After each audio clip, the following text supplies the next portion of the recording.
Hello বন্ধুরা, তো আজকে আমি নিরামিষ আলু ফুলকপির রসা বানাবো। তো ঘরে থাকা সামান্য উপকরণ দিয়ে আমি আলু ফুলকপির রসা বানাবো। তো এখানে আমি মিডিয়াম সাইজের ফুলকপি নিয়েছি, ওই 500 থেকে 700 গ্রাম হবে। আর বড় সাইজের দুটো আলু নিয়েছি। আলুগুলোকে এরকম আমি লম্বা চিরচির করে কেটে নিয়েছি, স্কিনে তো দেখতেই পাচ্ছেন। আর আমি একটা গোটা টমেটো কেটে নিয়েছি।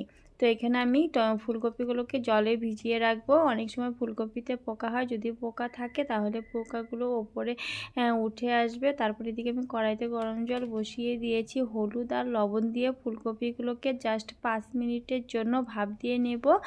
জলটা ফুটে এলে আমি ফুলকপিগুলোকে নামিয়ে নিব। তো ফুলকপিগুলো নামিয়ে নিয়েছি, দেখুন খুব সুন্দর একটা কালার এসেছে। আর ফুলকপি থেকে যে বাজে গন্ধটা ছিল সেটাও বেরিয়ে গেছে। আর এখানে আমি 1 চামচ সর্ষে, 1 চামচ পোস্ত কিছুক্ষণ জলে 10 মিনিটের জন্য ভিজিয়ে রাখবো। কিছু আস্ত গরম মশলাও এখানে আমি ব্যবহার করেছি। তারপর আমি 1 চামচ ধনে গুঁড়ো ব্যবহার করেছি। এটাকে ভিজিয়ে রাখার কারণ হলো পেস্টটা যাতে খুব মিহি হয়, পোস্তগুলো যাতে দানা দানা না থাকে, সেই জন্য আমি জলে 10 মিনিটের জন্য ভিজিয়ে রেখেছিলাম।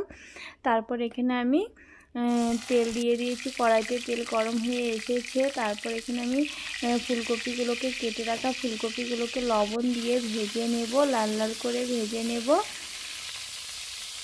তো এরকম দেখুন খুব সুন্দর লাল লাল কালারটা খুব সুন্দর হয়েছে। এইভাবে আমি লাল লাল করে সবগুলো ফুলকপি ভেজে নিয়েছি। তারপর এখানে আমি সেম একইভাবে আলুগুলোকেও ভেজে নেব লাল লাল করে। তারপর কেটে রাখা টমেটোটাকেও আমি এরকম লবণ দিয়ে ভেজে নেব।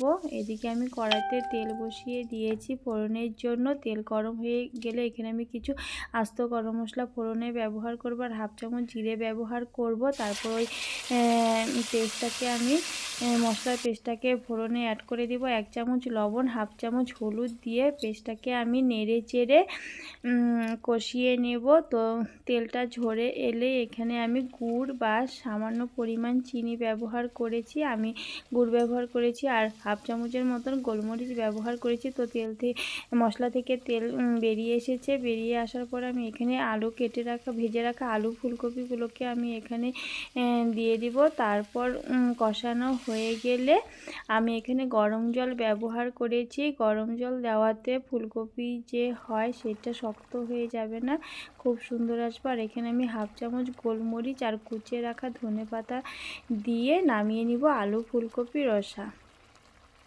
তো এইদিকে আমার আলু ফুলকপির রসা রেডি। তো বন্ধুরা, কেমন হয়েছে যদি ভালো লাগে লাইক এবং সাবস্ক্রাইব করতে ভুলবেন না। তো রেডি আমাদের আলু ফুলকপির রসা।